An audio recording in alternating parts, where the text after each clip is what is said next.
Nevieme, čo nám prinesie tento nový rok. V každom prípade vás opäť vítam z mojej garáže. Pár takých úvah. Posledné video som dal z testu. Samozrejme na tom teste ešte neboli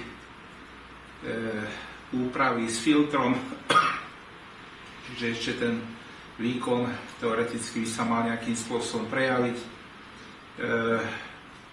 Aj pri tomto videu je pár záberov, že vlastne pri tom teste som použil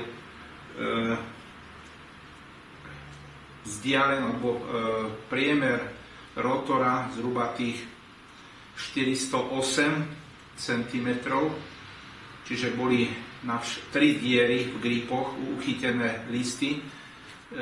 Pri druhom nejakom teste by som chcel opäť vysunúť listy, čiže dať len na 2 diery, vysunúť viacej, vychádza to zhruba tých 430 cm, priemer zhruba rozdiel 21 cm.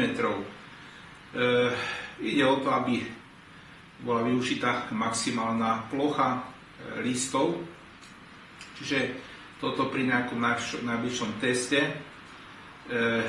Plánujem ešte niečo s tým chvostom spraviť. Môj známy mi má pomôcť to nejakým spôsobom zvariť. Mám také trošku plány urobiť nejaký taký repas. Uvidím, aké mám tlaky na valcoch, vo valcoch. Mám možnosť zohnať nejaký starý motor, ktorý bol veľmi málo jazdený, tak uvidím, či náhodou by som nejaké diely nepoužil. Čiže toľko to asi do najbližšieho času.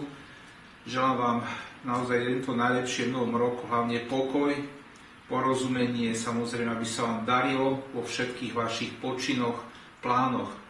To od mojej strany. Nech sa vám darí. Do počutia.